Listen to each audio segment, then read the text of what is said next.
हाँ दोस्तों, हमें पता है कि हम इंटरनेट पर दिखाई गई हर चीज पर विश्वास नहीं करते, लेकिन हमारी टेक्स्ट बुक्स का क्या, जो हमें बचपन से रटाई जा रही है। जी हाँ दोस्तों, बचपन से रटी रटाई चीजें भी कभी कभार गलत साबित हो जाती हैं। फिर चाहे वो ग्रेट वॉल ऑफ चाइना का स्पेस से दिखना हो या फिर जीनियस अल्बर्ट आइंस्टीन का स्कूल में मैथ में फेल हो जाना। इसलिए दोस्तों, दिल थाम कर बैठिए, क्योंकि आज हम आपको उन झूठ के बारे में बताने वाले हैं जिन्हें आप सदियों से सच मानते आ रहे हैं। और अंत में जो सच्चाई हमने आपके सामने रखी है ना, उसे जानकर आप हंसी से लोटपोट हो जाएंगे। दोस्तों, अगर हम आपसे पूछें कि इजिप्ट में बना पिरामिड किसने बनाया था, तो हमें पता आप यही जवाब देंगे कि इजिप्ट में रहने वाले मजदूरों ने मेहनत करके इस पिरामिड को तैयार किया था। लेकिन हम आपके भ्रम को तोड़ते हुए ये कहना चाहते हैं कि बिल्कुल भी सच नहीं है। असल में इस पिरामिड को बनाने वाले ज्यादातर लोग मजदूर थे ही नहीं। जी हाँ, इस पिरामिड को बनाने के लिए एंशिएंट इजिप्ट की अच्छी खासी पॉपुलेशन ने अपना बढ़ चढ़कर योगदान दिया था, जहां करीब 85 सालों तक, जिसमें 2589 बीसी से लेकर 2504 बीसी का समय लगा। और इतने समय के अंतराल में इजिप्ट के रहने वाले लोगों ने अपना खून पसीना करके इस पिरामिड को तैयार किया था, ताकि वो अपने नेशनल आइकॉन को खड़ा कर सके। ऐसे में जो लोग इतने बड़े बड़े पत्थरों को नहीं उठा सकते थे, उन्होंने यहाँ पर काम करने वाले लोगों के लिए खाना, रहने और बाकी चीजों की व्यवस्था की।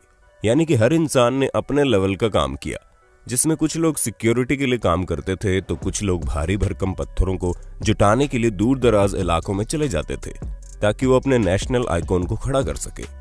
ऐसे में दोस्तों, उनकी मेहनत रंग लाई और ये पिरामिड वाकई में दुनिया भर में जाना जाता है। चलिए दोस्तों, अब आपके सबसे फेवरेट माइकल जैक्सन की बात करते हैं, क्योंकि इस बात से कोई इनकार नहीं कर सकता कि माइकल जैक्सन ने पॉप म्यूजिक में एक अलग ही मुकाम हासिल किया था, जहां ये सिंगर के साथ साथ एक बेहतरीन डांसर भी थे। और इनके डांस मूव तो वाकई माशाल्लाह थे। ऐसे में उनका मून वॉक करने का जो स्टाइल था, वो लोगों में बड़ा फेमस हुआ।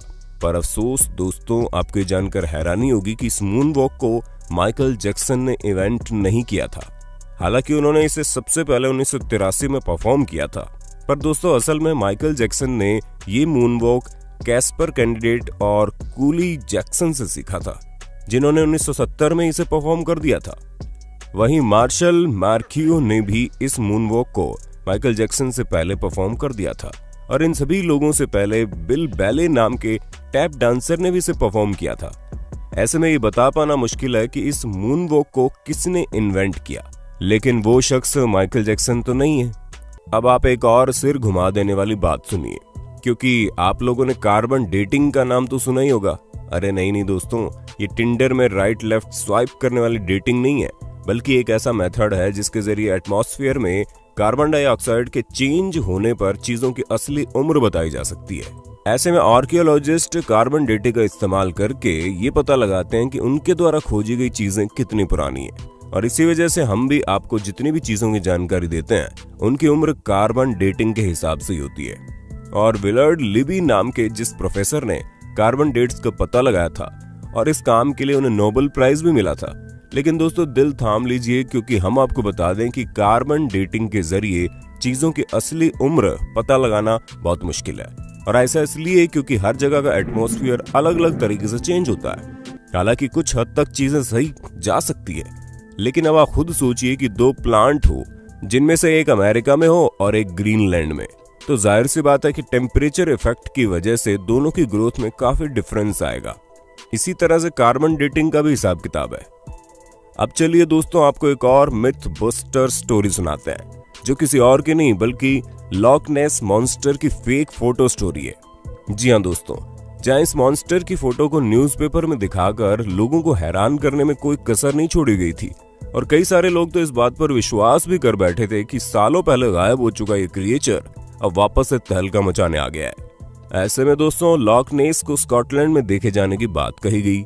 इस तस्वीर को सबसे पहले रॉबर्ट केनेथ विल्सन ने 1934 में लोगों के सामने रखा, और करीब 60 सालों तक इनकी ली गई इस तस्वीर को सच्चा समझा जा रहा था। लेकिन वो कहते हैं ना कि झूठ के दिन 4, सच चले 1000 साल। हाँ दोस्तों, हमें पता है हमारी बनाई गई कहावत उतनी अच्छी नहीं है, लेकिन इस जगह पर बिल्कुल फिट बैठती है, क्योंकि 1994 में ये बात लोगों के सामने आ गई कि लॉक नेस मॉन्स्टर का जो शेप उस तस्वीर में था वो कुछ और नहीं बल्कि एक टॉय सबमरीन थी, जिसे पानी में इस तरह डाला गया था कि वो उस क्रिएचर की तरह दिखाई दे। और ऐसा मर्म्यूडेक नाम के जर्नलिस्ट ने किया था ताकि वो अपने न्यूज़पेपर से बदला ले सके, क्योंकि उनके न्यूज़पेपर ने लॉक नेस मॉन्स्टर के बारे में छापने की वजह से उन्हें बातें सुना दी थी। और इसी वजह से उन्होंने इतनी बड़ी कहानी रची जिसके चंगुल में दुनिया करीब 60 सालों तक थी। दोस्तों, जब आप दुनिया के अजूबों के बारे में सोचते होंगे तो आपके दिमाग में सबसे पहले क्या आता होगा? माचू पिच्चू, ताजमहल या ग्रेट वॉल ऑफ चाइना? लेकिन बाकी सबका तो ठीक है, लेकिन ग्रेट वॉल ऑफ चाइना के बारे में हम आपको बता दें ये इतना भी ग्रेट नहीं है कि स्पेस से दिखने लग जाए।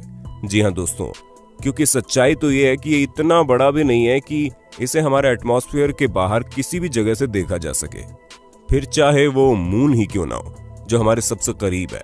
और ये हम अपने मन से नहीं कह रहे, बल्कि खुद नासा ने इस बात को साबित किया है। हालांकि भले ही 21,196 किलोमीटर लंबी हो, लेकिन अगर हम इसकी चौड़ाई की बात करें तो ये बॉटम से मात्र 20 फुट चौड़ी है और टॉप से केवल 16 फुट चौड़ी है। हम आपको बता दें कि ये अफवाह 1754 के आसपास शुरू हुई। ऐसे में ये चीज हमारे चांद पर पहुंचने और स्पेस में सैटेलाइट पहुंचाने से बहुत पहले की बात है, तो ये सिवाय अफवाह के और कुछ नहीं है। अब भले ही हर साल यहाँ पर करोड़ों की संख्या में लोग आते हो, लेकिन अफसोस वो चाइना की जिस दीवार पर खड़े होते हैं वो स्पेस से तो नहीं दिखती। चलिए दोस्तों, चाइना से आप हमें ये बता दो कि दुनिया भर में तहलका मचाने वाला कोरोना वायरस चाइना की किस जगह पर सबसे पहले फैला था? हमें पता है आपको जवाब पता होगा, इसलिए कमेंट बॉक्स में एक भी इंसान का जवाब छूटना नहीं चाहिए। वैसे दोस्तों, जब कभी भी आप वाइकिंग्स के बारे में सोचते होंगे तो आपके दिमाग में सबसे पहले चीज क्या आती होगी? हमें पता है ज्यादातर लोगों को बड़े से जहाज का साइज और सींग निकले हुए हेलमेट याद आते होंगे, पर हम आपको बता दें ये दोनों ही चीजें झूठी हैं, जो कि हमारी मेन स्ट्रीम मीडिया द्वारा हमारे दिमाग में डाली गई।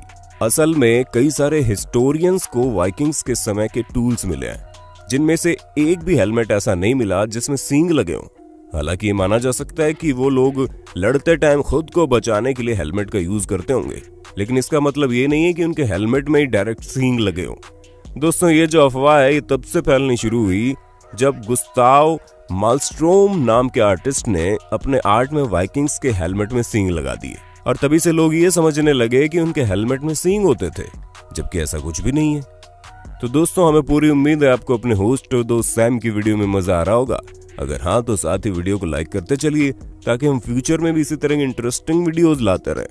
दोस्तों, अब हम आपके दिमाग की सबसे बड़ी उपज को दूर करते हैं, क्योंकि कई सारे लोगों को ये सिखाया जाता है कि अल्बर्ट आइंस्टीन जो कि इतने बड़े जीनियस थे, वो हाई स्कूल में बेसिक मैथ की वजह से फेल हो गए थे। तो दोस्तों, ये बिल्कुल गलत है।